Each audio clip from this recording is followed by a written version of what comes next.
The only shot you're going to have at even attempting to financially thrive is to just completely cut out the rugged individualism. You're going to have to be completely comfortable with family living together and or friends living together. The only chance most of us have to get ahead today is to band together with as many people as possible to cut costs on everything. You know, one of the best things about America is its individualism. One of the worst things about America is its individualism.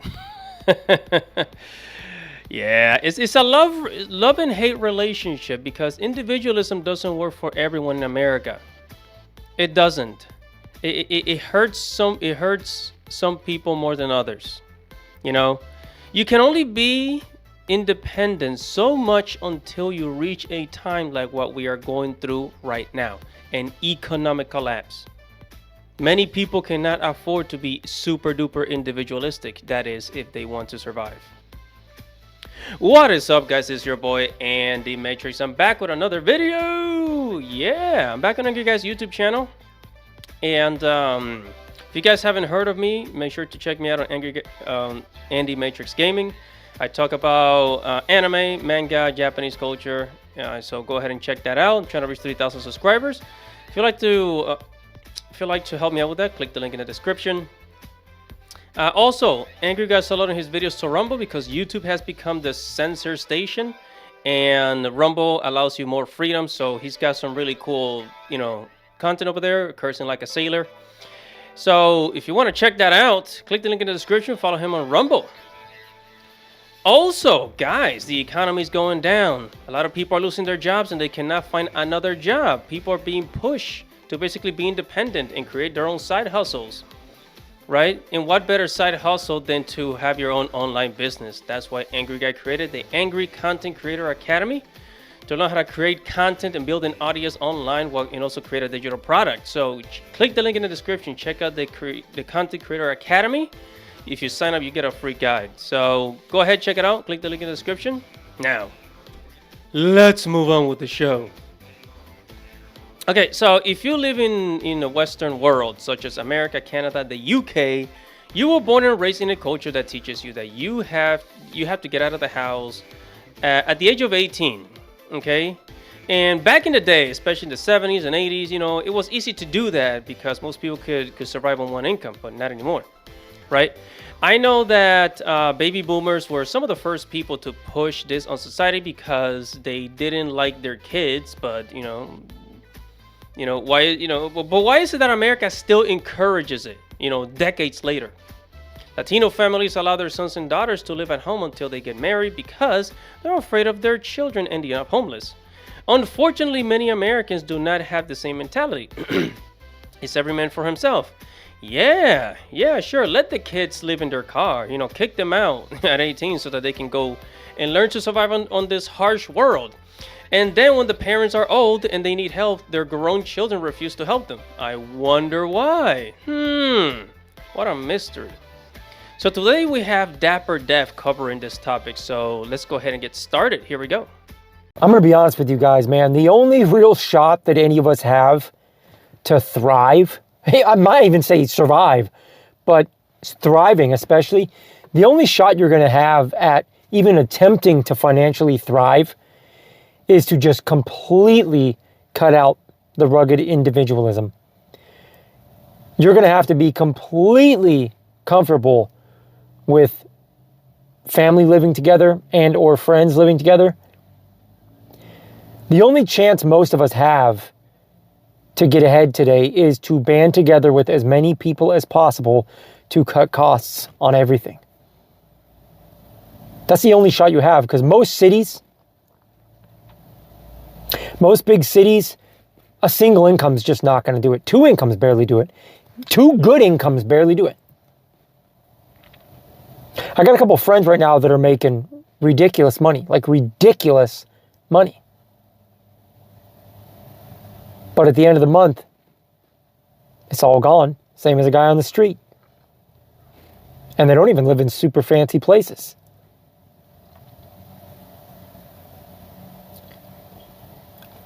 I have a lot of friends that are from like Latin America and even like Somalia and stuff. And all of them are doing way, way better than the rest of the people I know. And it's because they, well, I'll tell you, two reasons. For one, they have no problem banding together with friends and family. They find a way to make that work. They band together and they just cut costs to like a record-breaking level, to like a record-breaking low. But also, and I love you guys, some of you are going to see this video, most of you that I know are also, draining the assistance programs, I'm going to be honest. So it's kind of not a fair analogy. I mean, I got some friends from Somalia, and they got 4 grown men living in one place. All 4 of them are getting crazy amounts of EBT or like SNAP benefits. They're bringing so much free food into that household, it's not even funny. And one of them's getting like free housing and stuff, and the other 3 just live there. So they're all literally living for free and getting like hundreds and hundreds of dollars a month in food stamps coming in together. And out of the 4 guys, I only am friends with 2 of them, but 2 of them, one of them has a brand new Honda, no problem paying for it. One of them has a really nice, damn near brand new Range Rover, no problem paying for it. One of them has a not brand new, but pretty new Mercedes and a pretty new Beamer, the other one. And they pay for them no problem. But it's because they've either respectfully or kind of scamming, but one way or another, they've gotten the cost down so much by banding together and scamming the system. So I have a lot to say about this. Because the people that are going to survive in this economic downturn, right? Because we're losing a lot of jobs. I mean, I told you. I should tell Angry Guy, or I should ask Angry Guy to make a separate video as to how many jobs have been lost. Like how many layoffs in total we've had. Because I personally counted 3 million from 2024 all the way till now. I counted 3 million. But at the end of this year, we're probably going to reach 4 million. I'm telling you. And there's people that have been unemployed for months, a whole year with no job. They can't find another job after losing theirs. And people are losing food stamps. People are losing their jobs. People are living in their car to survive. Right? So there's going to be a famine. People are going to go hungry. There's going to be, a lot of people are going to be struggling.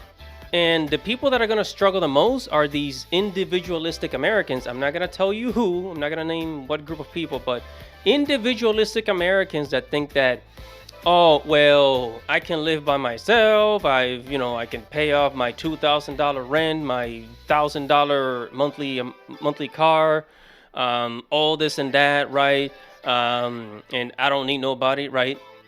There's those groups of people that are super duper individualistic. They think that they don't need nobody. They don't even need their family, right? And then there are the like what Dapper Def was saying. There's the immigrants. The immigrants that come to this country and they get together, they live in one place and they make it work. They make it work. They live in one place and make it work. And they lower the cost, right? They all pay the rent together, or maybe they just live on somebody's house and help around the house. But they make it work. They make it work, and their cost of living is so much more lower than everybody's. Than the Americans living here, their cost of living is so much smaller than the Americans living here for years and decades. Right? So the immigrants are doing it right. And they work in teams. They work in teams. The Mexicans, for example, they work together like more than anybody I've seen. I think similar to the Chinese, the Mexicans work together like they got strong family ties. Strong family ties. They run their own business. They got their own family business, and they put their money towards the family, and nobody's ever missing anything. Mexican families are so strong. You have no idea, man. And I think these are the groups of people that are going to survive. When there's an economic collapse, and we're already in a recession, but when there's an economic collapse, when everything freaking just collapses, these are the people that are going to survive. Anyways, let's go back to Dapper. But that's what you guys got to think about. That's what you guys are going to have to do. You're going to have to get as many people together as possible and just get your bills down to nothing, because no matter how much you make today, it's just the bills.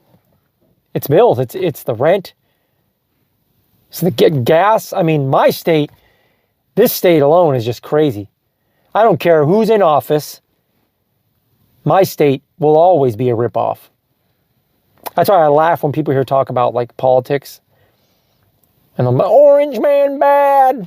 Like, that's the least of my concerns. And I said the same thing with the last president. So I'm not even being biased when I say that. My state is run horribly. My state is a joke. At one point, we're probably still the most expensive gas. Cost of living is crazy. Especially when you consider, the chaos in your neighborhood. But I digress. That's not really what this video is about. It's just driving home the point that everybody's ego and pride has got to go. Like, it's got to go. The only chance we're going to have, and it's a grim one, is just cutting ties with the rugged individualism. And guess what? Many people will not be able to do it. Many people will not be able to do it. Many Americans are way, way, way, way, way too prideful. We are way too prideful in America. Right? And like I said before, like the people that are going to survive are like the immigrants that put their ego aside and say, you know what? I'm going to live here. I'm going to help the family. We're going to help pay the bills together, lower the cost of living. And yeah, just, we're going to make it work one way or another. One way or another, we'll make it work. In those are the groups of people that are surviving. But I'm telling you, many Americans, they will not be able to put their individualism, the individualism aside. They cannot throw their ego out the window. Many Americans, even in this economy, they're still like me. They don't want to work together. Yes, I know. Work together. That's a thing of the past. We got technology. We got this. We got that. Everybody should all just live apart. By the way, this is something that the Japanese are suffering from too. A lot of Japanese, they don't want to work together either. They're collectivists. They're collectivists, but like when they go into the real world and working and all that shit, like yeah, they live within their own Japanese culture, but there's a lot of individualism happening in Japan as well. And individualism is good sometimes. Individualism is good. It's one of those things that you need to turn it on and off, depending on what you're trying to do. Because if you're running a business, then individualism, yeah, you need to turn it on. But in this economy, individualism, you need to turn off the switch. You need to turn the lights off on that shit. Seriously. And if American families keep acting this way, everybody's just gonna be homeless. We're gonna have millions of people homeless. So gotta throw the ego away, man. Gotta throw the ego aside. Also, as the economy is going down the drain with millions of people losing their jobs, millions of people losing their jobs and unable to find another job. Many people are going to be pushed into homelessness. There's going to be a famine in America, especially with the inflation and the lack of workers, in the issues that we're having with the farms. There's going to be a famine. Price of food is going to continue to rise. And people are just going to be pushed into being more and more and more independent every single day. We're going to have to become more and more and more independent every single day. And it's sad. And you're going to have to start a business. You're going to have to start a side hustle to survive, right? When you can't find a job. And what better side hustle to start than an online business? And that's why Angry Guy created the Angry Guy Creator Academy. He's going to teach you how to build your own brand, create content for places like YouTube, and build an audience. Create a digital product, where you can start generating income and become independent from the 9 to 5, as 9 to 5 jobs are coming to an end. It seems like freelancing in the future. So click the link in the description. Check out Angry Guys Content Creator Academy. Right, and I'll see you there. Let's continue on with Dapper. Ego has to go. Like now when I see a young man in like a badass car, I think, what a dummy. I laugh. I go, what a dumbass. What are you doing, dude? What are you doing? Working your ass off to spend every penny on some car to hopefully make people envy you, or hopefully make these trashy women that aren't worth, that are not worth committing to like you. What are you doing? What are you doing? Hello, McFly. Anybody home? Now I see a guy in like a modest car and I go, oh man, he's smart. He's smart. That's your only shot, you guys. Like you're going to have to still work hard. You have to grind like a maniac, but find a way to keep every penny of it. You're going to have to find a way to keep every damn penny of that money. Whether any of us like it, love it, or hate it, I think buying a cheap camper is a good option. Building connections with people that do own some land or a big yard. Try to convince them to let you stay in their yard in that camper for as cheap as possible. That's a good option. I'm not saying it's the most glorious thing ever, but at the end of the month, when you're not, spitting out all that money to an overpriced apartment, it might be worth it. Or like I said, finding a nice house, finding some big, nice house, and just getting enough trustworthy people together to cut costs and make sharing this big, nice house affordable.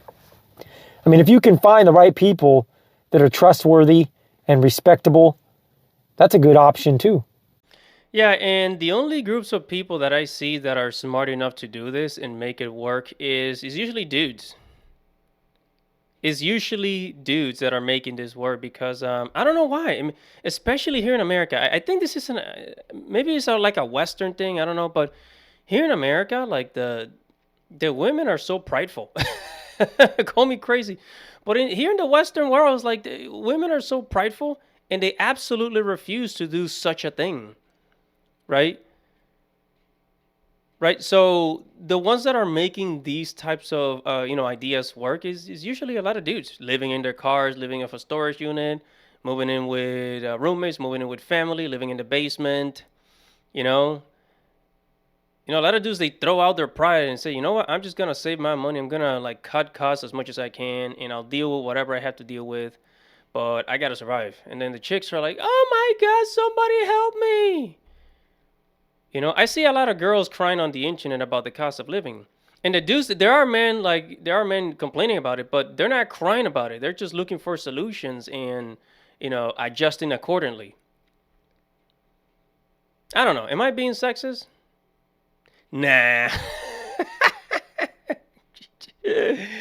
Anyway, let's go back to Dapper. And that's a huge, huge culture shock to most Americans. Like it's drastic change. Like the thought about that is crazy. Because Americans, we have to have our privacy. We have to have our individualism.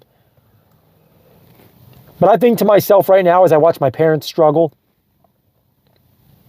I think to myself, why don't I just get a place and have them live with me? Live together. Big deal. The chicks aren't going to like you. I don't care. Why am I even thinking about that? Like, taking care of my parents should be at the forefront. I've been thinking about that a lot lately. Why not just rent something bigger and move them in with me? I don't give a shit what people think. That's the right thing to do. Why would I watch them struggle when we can just band together and make it a little bit easier on everybody? I don't know why. I don't know when that went away in America. When did that go away? Was it the 40s? I don't know. In the old days, in the 20s and stuff, I watch a lot of documentaries and stuff. In the early 1900s, families banding together were very normal here. I don't know when that went away. Let me know if you guys know when that went away, because I don't know exactly when it happened, but it became repulsive to live with family or to have family live together. It became repulsive to have roommates. Yeah, actually, now that I think about it, I remember watching a documentary, or I think it was a movie, It's about the Great Depression. In the Great Depression back then, there were families like they gathered together. You have like 2 generations of families living in one place, in one house. And usually they will live in like, like kind of like a mid-sized house, but like everybody will live together. And some of you would say, oh, well, that's a lot of drama. It's a lot of drama with family. Yes, you know what? Maybe you're right. There is drama. There's always going to be drama. Especially if you're an introvert like me, sometimes you don't want to deal with that shit. But look, at least you have you're not alone. You're not alone. I mean, if you want to be alone, there's places for that, but you're not alone. And when things like this happen, like an economic collapse, the family gets together and put your heads together to survive, right? But we don't have that anymore. In America, nobody likes people, especially the baby boomers. Baby boomers, they didn't like their kids, and that's how we ended up here, by the way. When I traveled overseas, because I've traveled to Japan and the Philippines, and one of the things that I like about Japan are these closed neighborhoods, like these narrow streets. As a matter of fact, you can see it right here in this video. These narrow streets, these narrow street neighborhoods. And I love it so much because it feels like, I don't know what is it about, but it feels kind of intimate. Like it feels very close, like you're in a community. And walking through the Philippines, neighborhoods around the Philippines are similar to this, where like the streets are kind of narrow, and you feel I don't understand why I like it so much, but I think it's like a sense of protection. I think that's what it is. It's like a sense of protection where like the streets are narrow and everybody is not always crowded, right? But there's a lot of people around and you never feel alone. You never feel alone. And if you want to be alone, you can, there's places for that. But it's like, there's something about the way they build their streets, their neighborhoods. There's this very like these narrow streets, and like everything is like near you. The convenience store, the grocery store, the dental office. If you want to go to the park, it's a few minutes away. If you want to go to an arcade, it's a few minutes away. Everything is like near you. It feels like a real community. And that's one of the reasons why I want to get the fuck out of America. Excuse my French. But I think that's one of the reasons why. That's why in other countries, man, even poor countries, they don't have the same fucking mental problems that we have here in America. It's for this reason. It's because of the way they build their towns and cities. And here in America, we have all this space, this tremendous amount of space. Even in small towns or medium-sized cities, we still have this tremendous amount of space. And it's like everybody's distance. Everybody's away, and there's a lot of distance between houses, a lot of distance between people. It's almost as if there's a lot of introverts in America. I don't know what it is. But I really like the way the Japanese... I like the way Asian people build their cities and their towns, man. Anyways, let's go back to Dapper. Just the Hollywood ego thing, like the Hollywood big shot image. Did that just like infiltrate the mind of every man, woman, and child and make us all think we got to be the big boss? I'll tell you now, you're going to be more of a big boss if you can find a way to save money.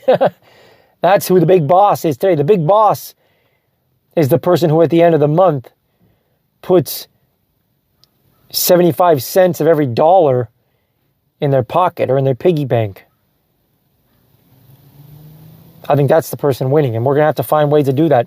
It's not going to be comfortable to a lot of people, but it's real. You got a better choice or a better option? Because I don't. And he is absolutely right. He is absolutely right. I think because Hollywood has been such a big part of America, and I mean, heck, Hollywood has influenced the entire planet. If you go to India, in India they got, what is it? They got Bollywood. Yeah, it's called Bollywood. In India they call it Bollywood. Right? It's like the Hindu Hollywood, right? In Nigeria they call it Nollywood. the Nigerian Hollywood, right? And then like I think Europe has their own movie industry, right?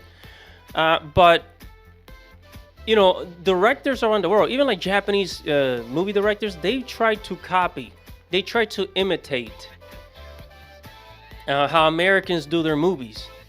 America has inspired many artists around the world, right?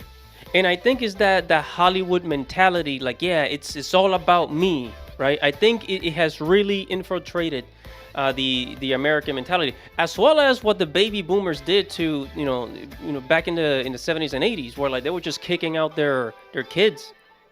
They were kicking out their kids at a young age, at 18. And then for some reason Americans decided, yep, this is the norm, we're just gonna do it. And it has done more damage than good. And yet we Americans still think that they're the best.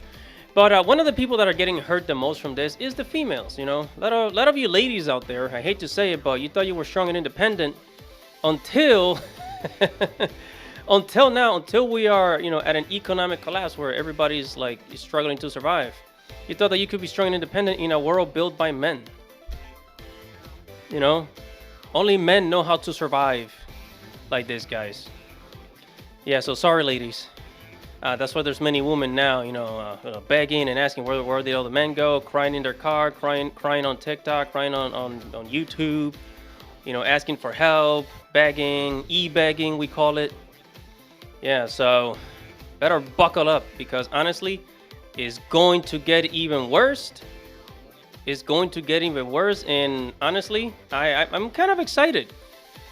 See, I'm kind of crazy. I'm a little bit crazy. See, I'm kind of excited to see how bad this is gonna get. This is how I know I'm going to survive, because I want to see how bad is this going to get. Are we gonna end up in like a Mad Max world? Are we gonna see like a whole bunch of people like just, I don't know, like millions of people homeless in the streets, and everybody's just gonna be eating rice and potatoes and no meat? Like, how is this gonna turn out? I'm actually excited to see how it turns out. Call me crazy, but I know that I'll be able to survive this. Okay, I'm one of those types. Okay, I am very creative. Whatever God throws at me, I will use it, and I'll be able to survive. I'll be able to survive, guy. If I had to sleep in my car, or if I end up homeless in the street, I'll build a tent. I'll build a very comfy tent. Anyways, I'm done rambling. Make sure to like this video, subscribe to the channel, comment below, hit the link below hit the link in the description section. Damn it, no. Subscribe to the channel, hit the notification bell, guys. Your boy in the Matrix, and I'll see you in the next video. Godspeed.